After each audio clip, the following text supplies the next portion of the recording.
That was good. Welcome to the Blood Red, I forget the rest of the name editing panel. My name is Megan O'Russell. I will be your moderator today. I am an author of 32 books across 9 series. That's my husband. He died, knows things I do not. I have everything from epic fantasy to paranormal dystopian, so vampires and werewolves at the end of the world, and paranormal mystery.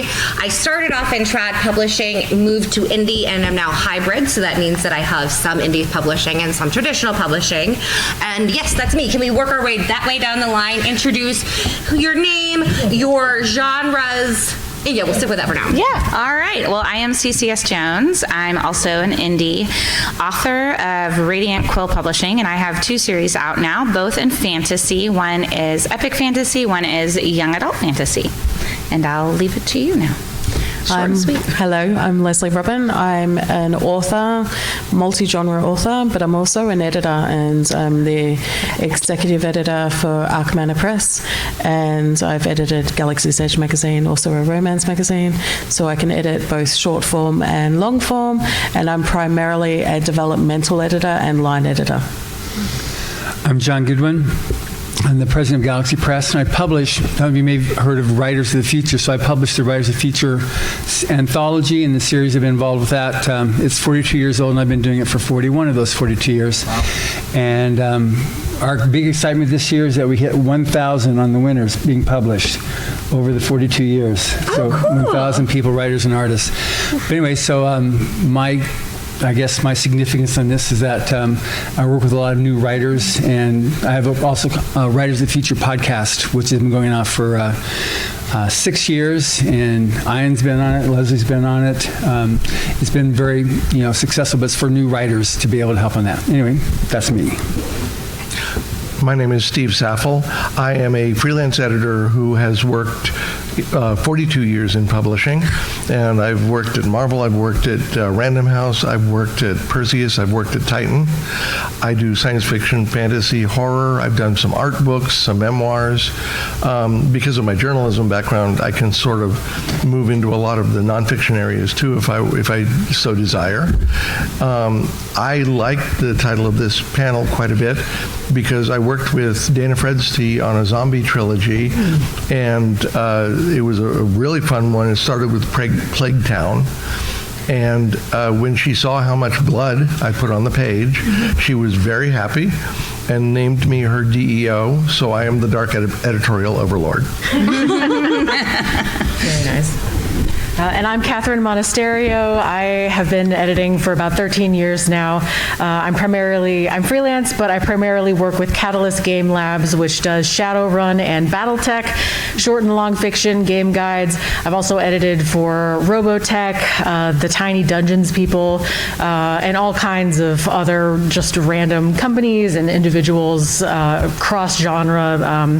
If there is, podcasts, just anthologies, everything under the sun. But my true love is fantasy.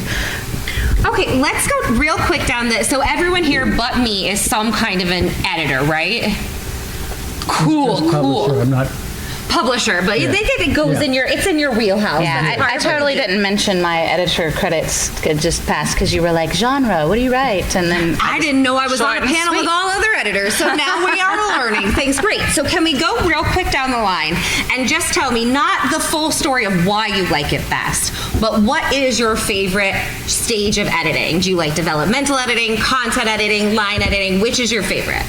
So my favorite is developmental editing. The easiest, though, is line editing. So my favorite's developmental editing. I love helping authors discover their own story. Okay. And with Rise of the Future, it's developmental, and it's working with them to be able to submit their best story, but keeping it their story. I honestly love both the developmental side because I do a lot of concept development, and I will work with people even on career development. I worked with an editor named Jesse Holland, who he and I worked on Black Panther Tales of Wakanda anthology, and one of the things that I got Jesse to work on is the thing that he and I are working on now, and a new anthology of stories set in African American history with paranormal and horror elements that give it a bit of a twist, sort of like Watchmen or Lovecraft Country. And all of the writers will be African American. And I actually think I just found another one today. But on top of that, I will do the line edits because I love being able to work with someone to help them realize their voice and make it as clear and exciting as possible while still remaining their story. I don't want it to be my story. I want it to be their story, but I want to help. Gotcha. And for me, it is developmental editing as well. But I did wonder if we should make sure that everybody knows what the That's what I'm going to do is Yes. go down the line. Okay, so who said that they liked content editing best? No one. What do you mean? What do you mean by content editing? Okay, we'll go into that. So who are my developmental editor favorites? Raise your hand.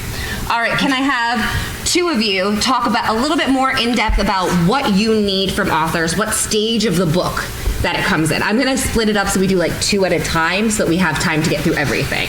So who wants to be my two who talks about what you need from authors going into developmental edits and how you do that process? I can speak. Okay. So developmental editing is when you get the full manuscript, whether it's a short form, so short story, novelette, novella. It's usually the author's job, or part of it is finished. They know they're going to get edits, but it's finished. And primarily, I've brought the story. So if it's for a magazine or I want to buy the story. So I've either brought it or I want to buy it. And so what you do is I do developmental editing and line editing at the same time, because some authors might not know structure as well, but they've got a beautiful story. And so they've done their job, so then now it's my job. So I'll do a thorough edit, and depending on the level the writer is at or whatever, it changes the amount of comments that are on the side. I'll explain my edits at the start, especially. I'm doing this type of edit because of this. And then I'll go through and make all of the edits, and then I'll say, like if it's a short form and it's for like the magazine or anthology, it basically, you say these are the edits that need to be made for the story to be bought.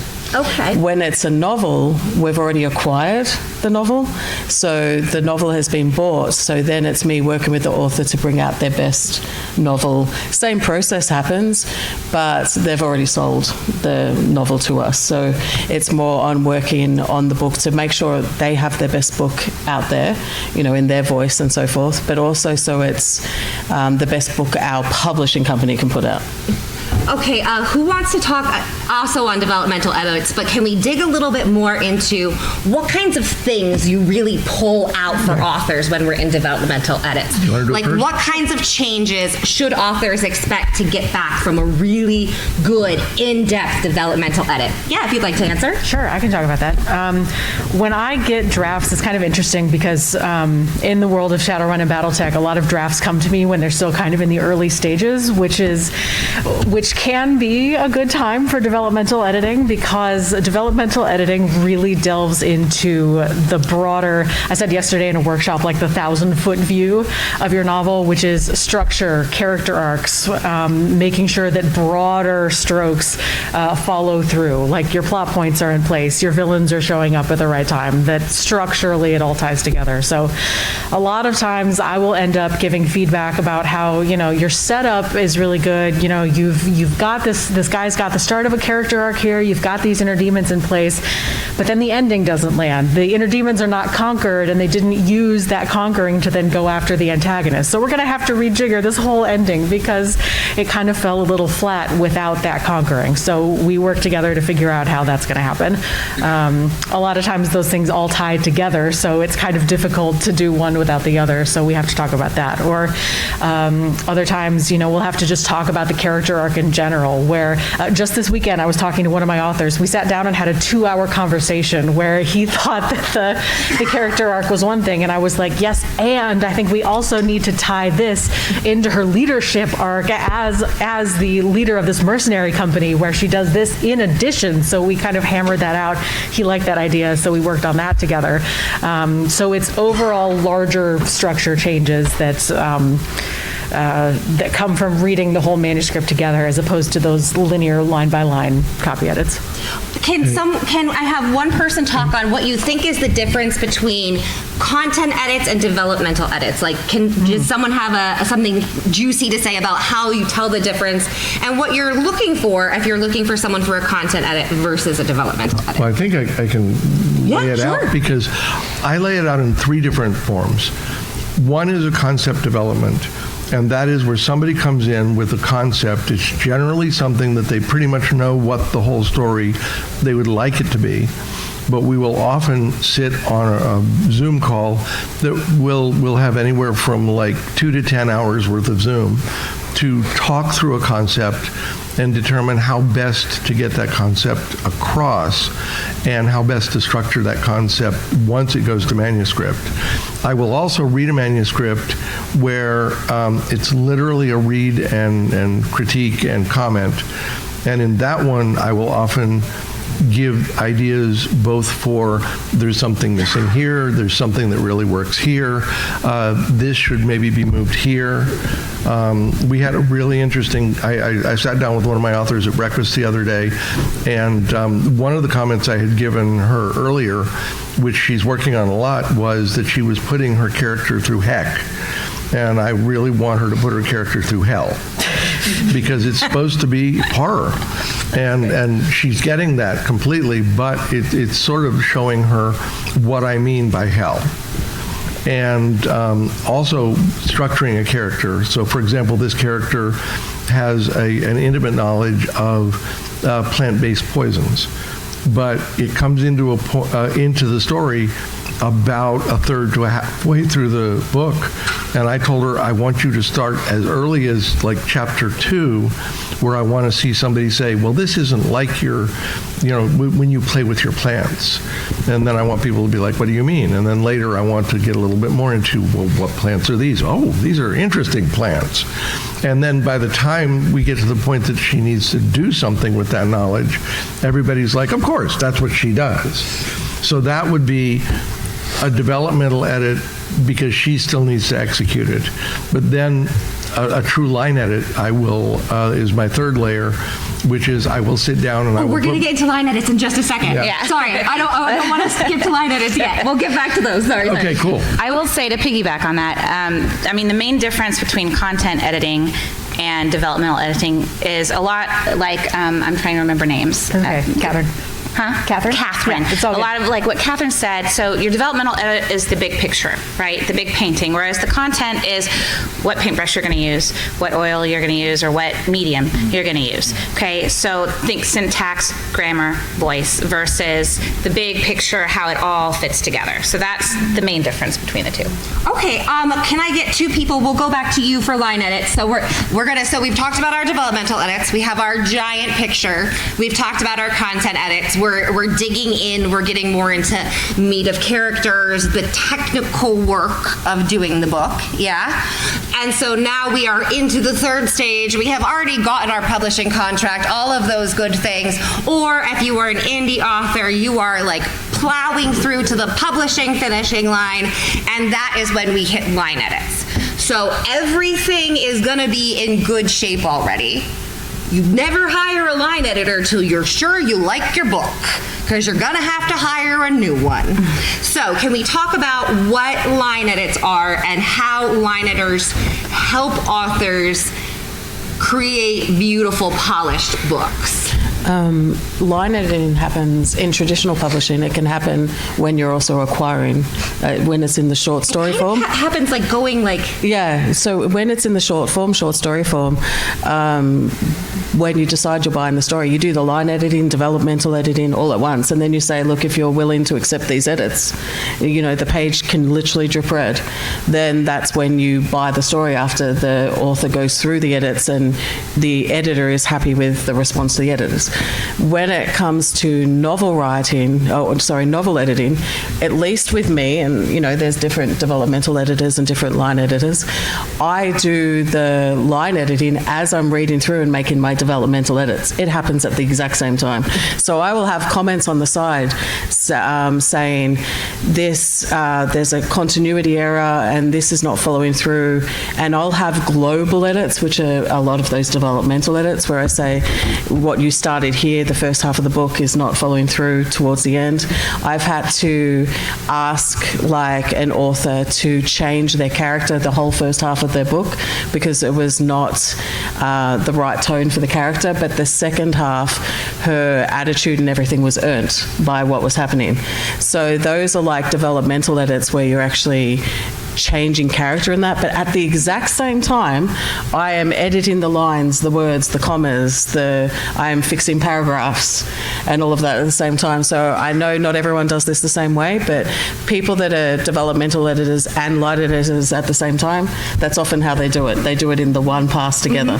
But as I said, with novels, because you've already committed to buy it, it's worth me doing the effort. Oh, it's more efficient for sure. Yes. Does anyone here on the panel do like specifically someone can contract you to be just their line editor? Yes.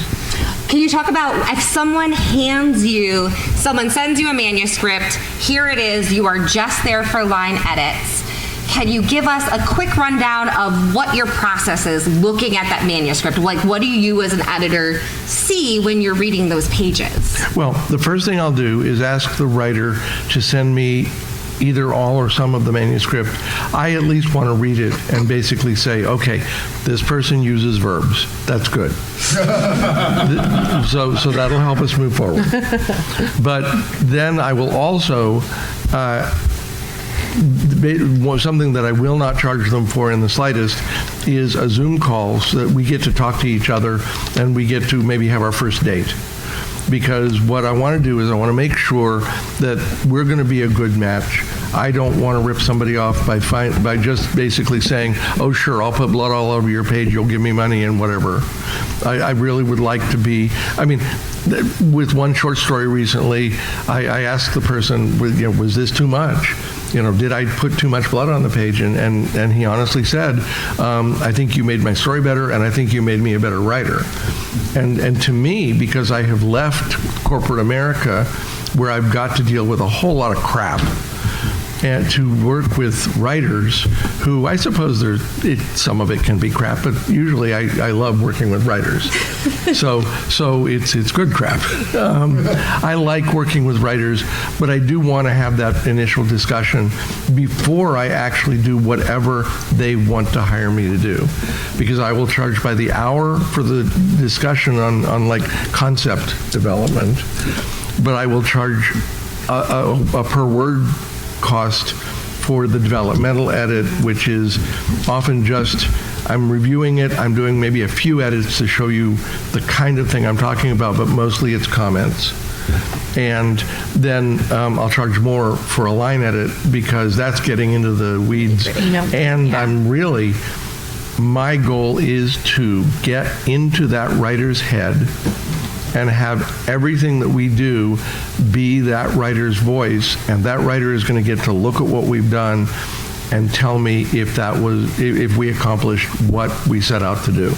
Awesome. No, I'm sorry, I can't read the names from this side, and sorry, I didn't do my full disclosure. Full disclosure, I took a 200-pound pipe to the head a few years ago, so sensory overload causes a little bit of name woodginess and some aphasia. So John, yes. Can you tell me from a publisher's perspective, what does it look like for you when you are line editing a full magazine? Like when you have all of this together, what are some of the biggest problems that you see in line edits since you go through them in such mass? Okay, so what we have, it's an anthology that we do with science fiction and fantasy short stories. So who's familiar with Writers of the Future and how that works?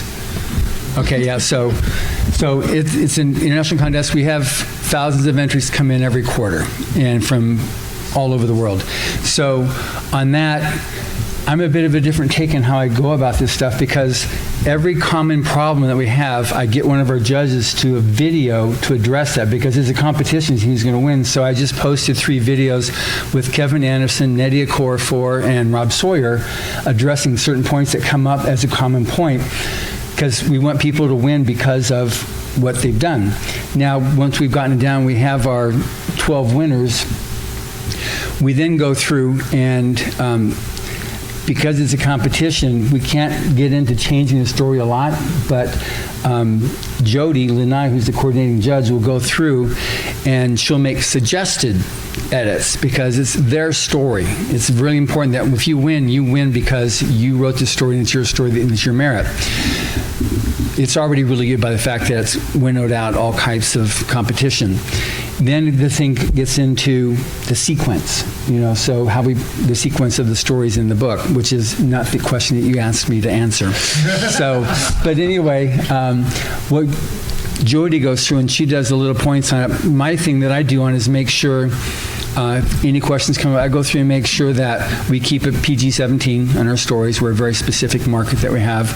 And so I'll go through and I read it, and I'm looking for anomalies that violates the contest rules. If it's gotten to that point, then no gratuitous sex, no gratuitous violence, profanity is PG-17 type stuff, and I'll go through and I'll make those suggestions, and that goes back to Jody for her then to implement. So that's how we do it with us. Very cool. So I'm going to take a second and talk about it from the pure indie author perspective. So as someone who I hire my own people, I left traditional publishing because for many reasons, but a lot of them was that I couldn't hire my own editors. I couldn't hire my own cover designers. I couldn't do those things. So if you are a full indie author and you are just starting out, chances are you are going to need a developmental editor, a content editor, and a line editor. When you get further on, there are a lot of us who no longer choose to use developmental editors and content editors. I did my first 12 books with traditional publishing. I had all those editors chasing me through that portion of my career. When I went indie, I had already had the experience that I was like, I'm not gonna do that. I don't want to pay someone to do that. I don't want those hands on my story. So I focus on line editing and the cleanliness of it. So you will hear some authors say, just pay for line edits. And if you are at that point in your career where you feel confident in that, that is totally fine. But if it is your first book, then there is a lot of value in those deeper edits. I think there's a big learning curve for sure. There is a big learning curve. So just where you are and how you choose your editors and what editing you need varies differently on what point in your career you are finding yourself in this moment, or even if you switch genres. Let's say that you've always written contemporary romance and all of a sudden you're flipping over to sci-fi or epic fantasy. That is a different group of readers. That's a different story pacing. It's a whole different world. So in that case, getting a developmental editor to kind of help you figure out your way through that new genre can be super helpful as well. And if you have a traditional publisher or you are with a contest or something like that, you are going to take the editing that they give you. Every round they give you, you don't get to choose like, no, I don't need a developmental editor this time. Like, I personally have never heard of a publisher just being like, never mind, we'll knock that off your schedule. Like, if it's policy, they do it. But you can start making those choices as an indie author. I actually wanted to hop back to John real quick. You said that they made a video for 3 tips. Could you give us a quick rundown on what those 3 video tips were that you had them publish? Sure. So Nadia Corfor got in the whole point of editing where she learned something on one of her books because she created a new subgenre of African futurism. And she was published in 19. So she went into what she does to edit, and she took I think 100,000 word novel and trimmed it down to 40,000 words by doing this thing, which it became an instant international bestseller, but it was really good on that. Rob Sawyer got into the whole thing of character development, and he said, he goes into all your characters are really robots, because they feel the exact function that they need in your story. They can't go off and do like what we do. Otherwise that person's insane. So they follow a purpose. So he goes into doing that. And Kevin Anderson went into, and these are all judges for the contest, and he went into the business of writing, how to, I think he has 11 steps, to be a successful writer, because he's very, very productive. And that's on top of 13 videos we already had in the workshop with Orson Scott Card, Tim Powers, and Dave Overton. So we do these things here, and if something comes up, we'll be doing more interviews this coming year with our judges on different things that are routinely seen as issues, that this is how you can solve it. And it's not, there's like 16 videos now, so they all go different. They're not just, this is a path to be a writer. This is what they did was successful. So like, how do you introduce a character? How do you create suspense? Individual things on that. So they solve problems that we ran into that would help that to help people get the best career, and how do I do this, Are those resources available to authors in general, or only to, could you tell our people where they could find it? Yes, you go to writersofthefuture.com, and it's the online workshop. It's free to enter. You can go your own speed. We've got about 10,000 people have taken the course, and it's been very, very successful. And I've got cards I brought with me too that you can get the link on it, and it's just been a very, very successful course, and we've had a lot of professional writers, a lot of other genres besides, and novel writers, not just short fiction, that have taken this and really enjoyed it. That's awesome. Thank you. Can we actually start from this side of the line and run down, and I'll give you a minute to think on it. If you could pick one resource that our writers can walk out of this room with, what resource would you point those writers to start their editing journey, to find an editor, a paper about editing, your favorite book on editing? What's your top resource? Thanks for that. You're welcome. I volunteer as tribute. No, I was voluntold. No, I would say, honestly, my top resource that comes to mind, and it may not be the best one because I literally had to come up with an answer in 2 seconds, but my workshop. I have, as a writer as well as an editor, as a writer, having valuable peers be able to give feedback, because a lot of it is developmental, but a lot of it's also that they'll, as you read in our workshop, as you read, they're over there taking notes, and then they get like a minute to offer critique, and then if there's more time left, they get 30 seconds to offer critique. So it's kind of a thing, but they will catch things that you would need in line edits, and they'll catch things for developmental edits as well. And just having that peer community has always been very beneficial for me. So okay, so your workshop, it's a peer environment where one person shares part of their story and then you get feedback? Yes, so the way it works is there's 20 minutes for a read. The reader gets 15 minutes to actually read, and then 5 minutes of critique time. And it's kind of a round table, but it's not really. You just kind of say if you want to give her a critique or not, and you get a one minute to go.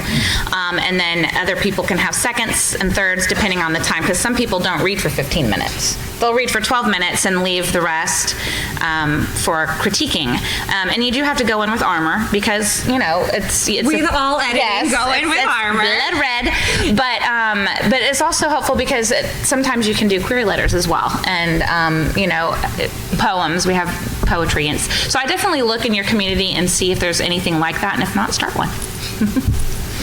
So I'm going to be quite contrary. There are a lot of books out there. I've got maybe 4 or 5 on the shelf, but one thing I found is books on this do not fit all authors.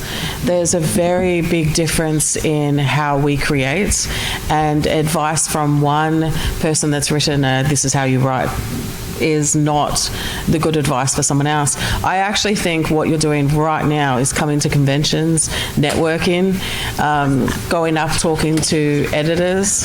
I have people approach me. I'm sure the rest of the panelists do. One benefit with conventions is you actually get to see on a panel, like is it 5 of us? 6 of us. You get to say, okay, Leslie's more my vibe. I want to go into traditional publishing. Maybe I should ask a bit more about, from Leslie. Or like. So you're a brain picker. You yes, say, I'm look definitely for a brain picker. The resources, yes. and pick that brain. Yes, and what ends up happening is, like, say someone goes up to Steve afterwards, and he might be like, yes, this is something that I can do. We could do a Zoom, as he says, and also he knows people that are in the same type of industry as him as well, and so you get to start your networking journey, and that is key. The amount of stories, the amount of panels I've been on where it's like, how did your career start? And this is not that panel, but it's so much networking is involved. It's not like an ad in a paper or one article necessarily that they've read in a specific publication. So networking is my answer. It's a big part of it. Awesome. And so we already grabbed John, so can we skip on down to Steve? Okay, and I'm afraid I'm going to break the rules and give a couple of different suggestions. One guy who's here who loves to help new writers is John Hartness of Yes. Falstaff. And John has a YouTube channel where he has a lot of good advice. So go to John Hartness's YouTube channel. You'll find him through Falstaff Books. Hartness. Yes. And I also recommend looking at the Editorial Freelancers Association. Yes. Because that's a nonprofit organization that can give you a lot of information on editorial freelancers, but also for finding editorial freelancers, and even just to look and see what kind of people are out there. If you choose not to hire Leslie or me, which is a sad thing, you can go to Reedsy, Reedsy, or you can go to Tessera, Tessera. You can also Both- go to Upwork. Pardon? Upwork as well. Yeah. So there are places where you could, if nothing else, look and see what kind of people are working. I used a Tessera sensitivity reader one time for a specific thing that was related to black characters in a story that I was working on, and it was great because I got really good feedback. Cool. I am going to break the rules by recommending a book because you recommended the EFA already, but I think this is also because I do see a lot of, I'm going to say, writers at the start of their career who may not have enough information about things like developmental edits and who just need a little bit of help for structure and character arcs.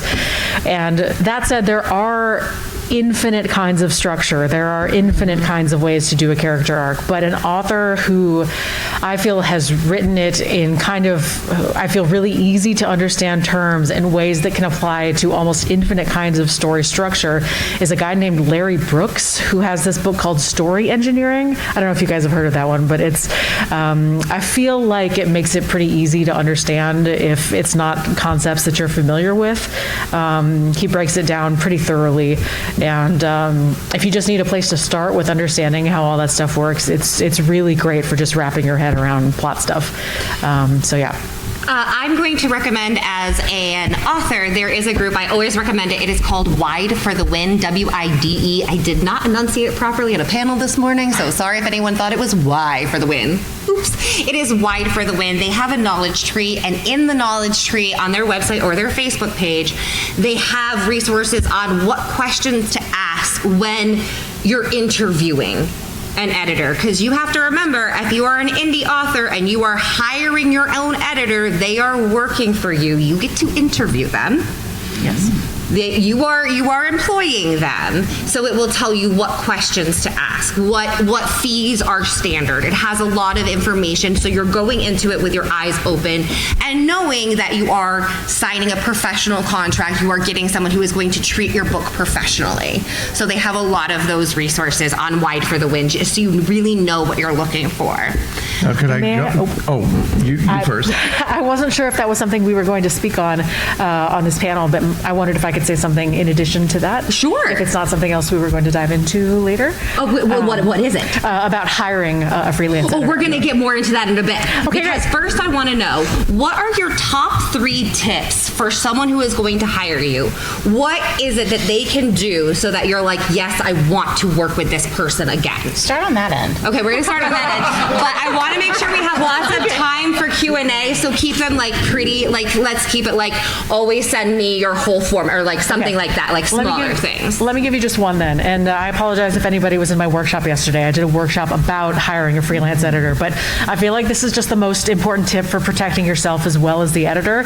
If the editor doesn't already have a system like this in place, which they should, and P.S. I'm not hiring out right now, but is having a system to vet them, which is if you have a longer story, I say send the first 10 pages to them, pay them for their time, but do this so that they can edit what you have, tell them what you want out of this edit, whether you're in this for developmental edits, whether it's line edits.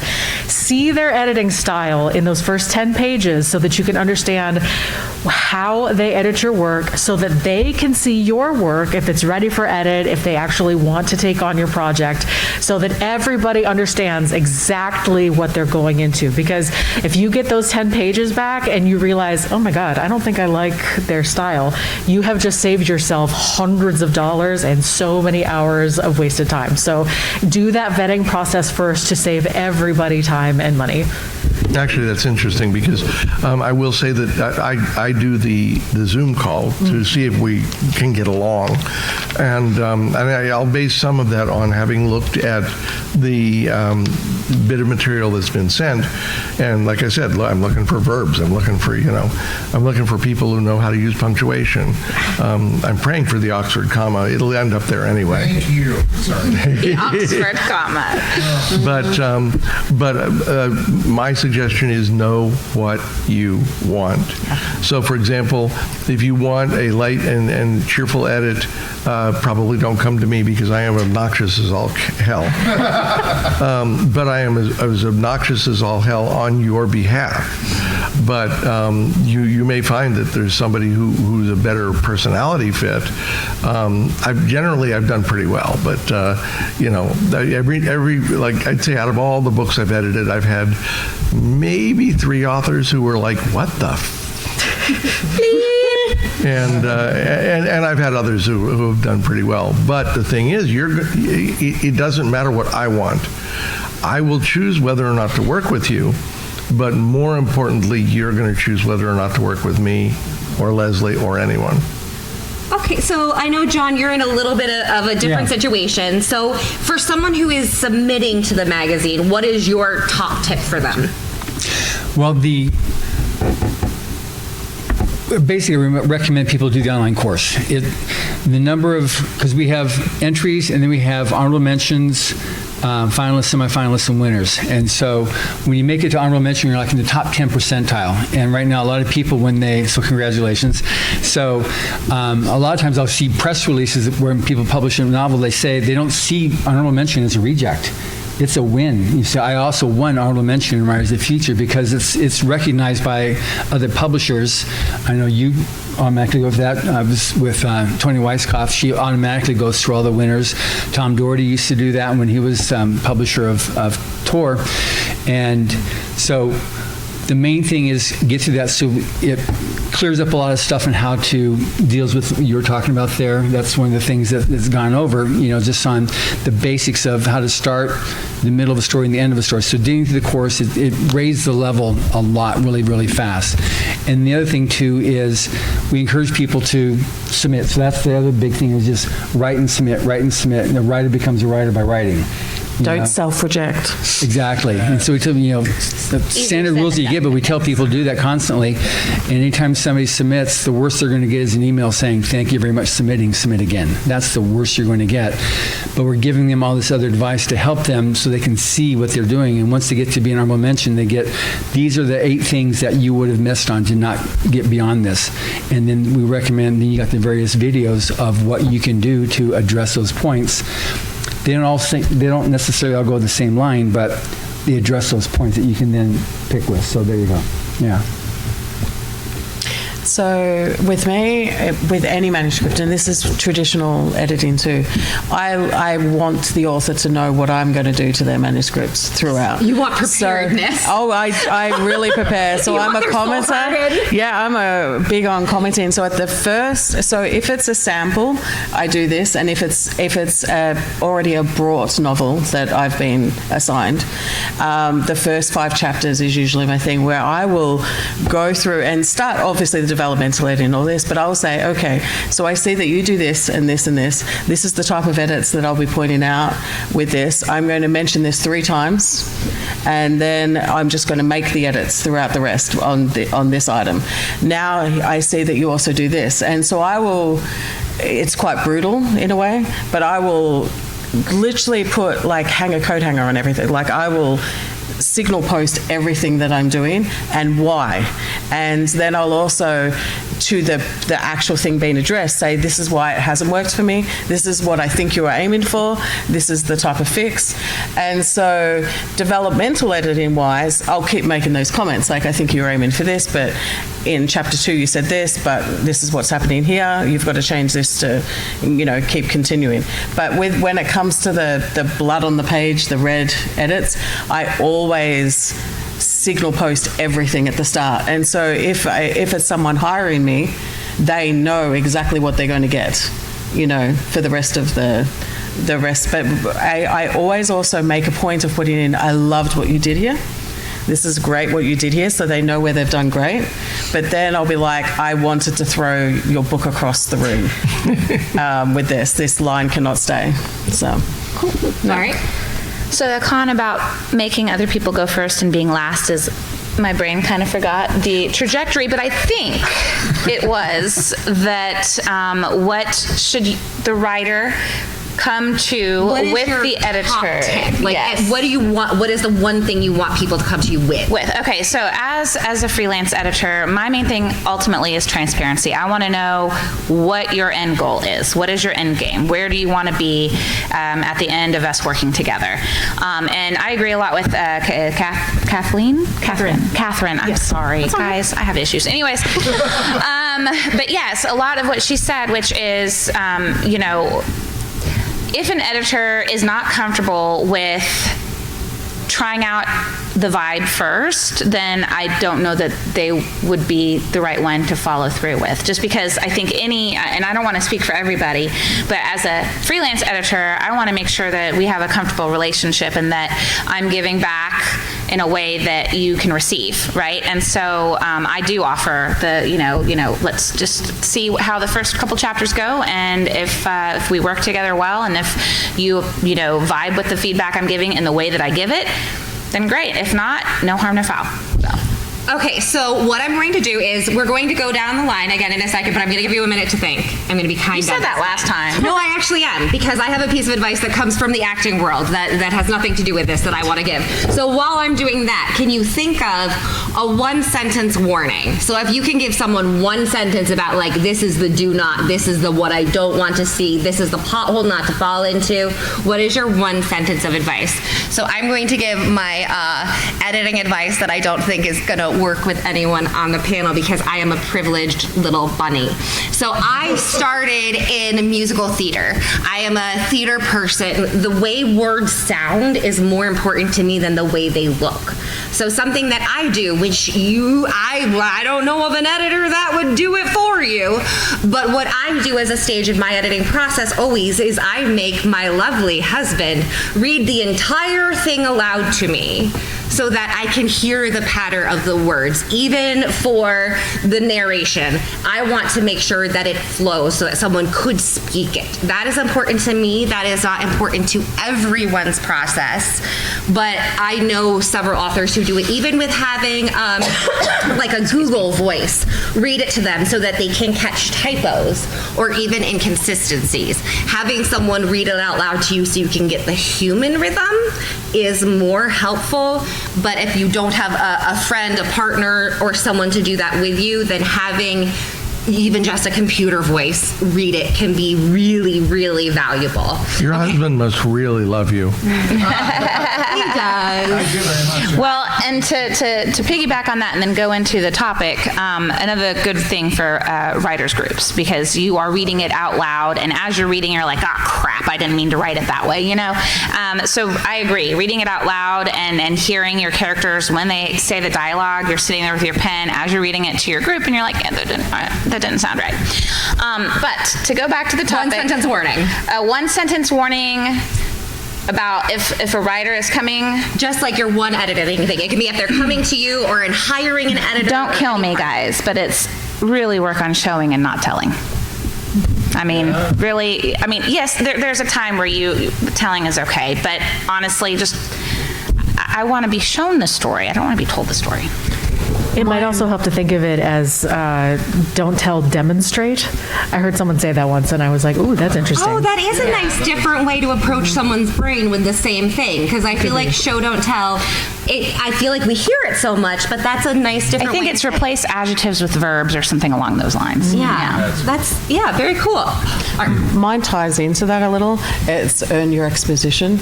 You have to earn it because, especially newer writers, it's the one thing that will fatigue readers is exposition, and you have to earn it. You have to earn it through having great dialogue beforehand, having great action, so that the moment you put some exposition in, it's during a lull that it actually feels like it's warranted. The other side of that is I'm editing a novel at the moment where there were some exposition scenes, wonderfully written, perfectly, don't have to line edit this author. However, they should have been shown as a scene. It was too passive. It came across as almost like history of what happened, and we needed to feel the moment. And so, of course, my comments were, you have to rewrite this, but have some of this information come out in dialogue between the characters, and then have some characters think this and go, oh shit, and so then you're in the moment, and so the exposition was not earned then. For me, I'm dealing with, like I said, the novice, the beginners. Is the main thing is finish your story, submit it, and let the professional authors, the winners, the judges, decide if it's really, ready to go on to the next level. And like I said, you're going to get a gentle response, and you can get some critiques if it's depending on how you're going up. But just finish the story and submit it, because that's 99% of the people that fancy themselves as writers never do that. I think one thing I would recommend is when you're working with your editor, work with your editor. Don't be combative, because there are people who can really, if you have to explain to me why you did it that way, there's a very good chance you shouldn't have done it that way. Yeah. So don't basically say, oh, your edits or your approach is completely wrong because this is what I meant. And I'm like, so you're going to go to every single person who buys your book and explain this to them, right? So don't fight your editor. Work with your editor. And on that note, not to open a can of worms here, but if your editor, or God forbid your sensitivity reader who you hired for this specific purpose, comes to you and says, hey, this reads as a touch misogynistic or homophobic or racist or ableist or any of the other isms, here's what you can do to fix it. Don't fight them tooth and nail. If it is confusing, perhaps say, I don't quite understand. Could you maybe explain this to me a little bit? Can we talk about it? Listen to them. They are trying to save you. They are trying to help you. They are doing it on this side of the edit rather than in your Amazon reviews and in angry mobs and pitchforks. They're on your side. They're trying to help. It's totally okay to not understand. They are trying to help. They will probably be really open to discussing it. When I have to make those kinds of edits, I am trying to be as gentle as possible. I know that nobody is sitting there at their keyboard going, I hate women. I know. It's well, okay. I don't know. I mean, At least, God, I hope I'm not. But right. I really hope not. But, I try to be gentle. It's really okay. Things happen. Talk to your editor. Work with them. As Steve said, ask questions. It's okay. Things happen. Just be open to asking questions and being open to understanding and growing. It's Actually, totally fine. Can I add one little thing to what I've said? Because what you said made me remember the editor is not perfect. The editor is not necessarily going to be right. It's your book. You're going to be right for your book. But if an editor did something, even if you don't agree with it, study it, and figure out why they did it. Because the editor may not have the right answer, and I tend to really give very specific suggestions, because I've given edits sometimes where I think somebody needs to like rewrite an entire chapter, and I get 4 adverbs. And that's really frustrating, because it's like, oh, you clearly didn't understand what was needed. Yeah. And so, at least try to understand why the editor did what they did. Sure. Cece, you had some. I just have one quick acronym. Q-tip. Quit taking it personal. That's it. I love it. Remember it. So we're gonna have what's your name? Andrew. We're gonna have Andrew coming around with a mic. So take a second to think of your questions. We're gonna hop right to that. One quick thing from an author's perspective, what we're talking about with sensitivity readers and editors and all of those things. Finding sensitivity readers is another thing you can find on Wide for the Win, how to find them. You can also reach out to people in your community if you're looking for sensitivity readers, if you know someone who might be willing to read your book for you. But also, please get someone who is qualified to be a sensitivity reader. Yes, not just a random friend. Thank you. So the one thing that I will say is if you do end up having a massive conflict with your editor as an author, and you're like, no, this is not my book, this is not what it is okay to step back and get a second opinion. I parted ways with an editor because the 10 minutes wouldn't cover that story. But it is okay to step back as an author and say, this is not working for me, I need someone else. Now, if you're with a traditional publisher, that may mean getting a lawyer and renegotiating contracts to get a different one. It could get complicated, but it is okay to need a different editor. Who has a question? May I see hands? Anyone you want. All right. Yeah, sure, right here on the aisle. It'll be easy. I saw your hand up. Me? Yes. Okay. I know what I like to do with my editor, and I don't know what your preference, and I would love to hear your opinion, is I like to give her like cliff notes of things I noticed that I was trying to clean up, like my bad habits. It's always, every book it's different, it feels like. And I like to give her a list of character names and places, and whether I've made the decision to capitalize races or certain things. What are your thoughts? What notes do you like authors to provide up front before the edit? Can I get two volunteers to answer this one? Sure. I'll go next. I love a style guide. I think that's great. I love a style guide. That's fabulous. And I also just love notes. Yeah, if you're like, oh my gosh, I lean on semicolons, but I'm not sure I'm using them right, I'm like, I got you. I'll keep an eye out. And that also, I don't know about the rest of the panel, but when I'm making edits, I keep my notes, I keep a notes document open, and I will write down stuff that at the end of the edit, I will go back through and search for. So like that kind of thing is something that I would make note of to specifically search for whether or not I caught it during the edit, to specifically go back and do a pass for. So yes, the more info you can give, the better generally. And I think the same thing. Communication, transparency. I create a style guide if there isn't one. Yeah. I literally will, every name that comes down, every place that comes down, every and specific style notes like Oxford comma, or No, and one as space, an one author, space. it's so other things to add to your style guide you may not have thought of, where you have double doors versus single doors. Oh my God. It's awful. It's awful. Don't do it. Just add it to your thing, because that little S at the end of door, it'll get you on the booty in the end. Where is it a single door? Where is it a double door? If you go to too many places, it'll get complicated. Next question, I think in the black shirt right here. Yeah, black shirt. We'll just do a little U and go around. Okay, so I was trying to figure out how to word this, but so I'm kind of coming at it from the other side in that I'm a copy editor, and in offering my services to writers, I will say, like, I can do developmental editing, line editing, and proofreading, but, I know my skill set is largely in line editing.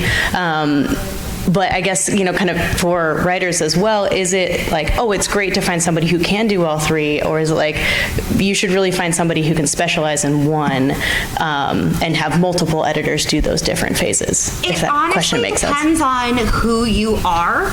So my line editor process has a slight amount of content watchfulness on it, but I don't want a content editor. So for me, having someone who separates it is important, but there are people who want the whole package. I think it's really author preference, but I would be very clear up front with what your expectations are. Do you want to? Well, I think a copy editor is a very specific task.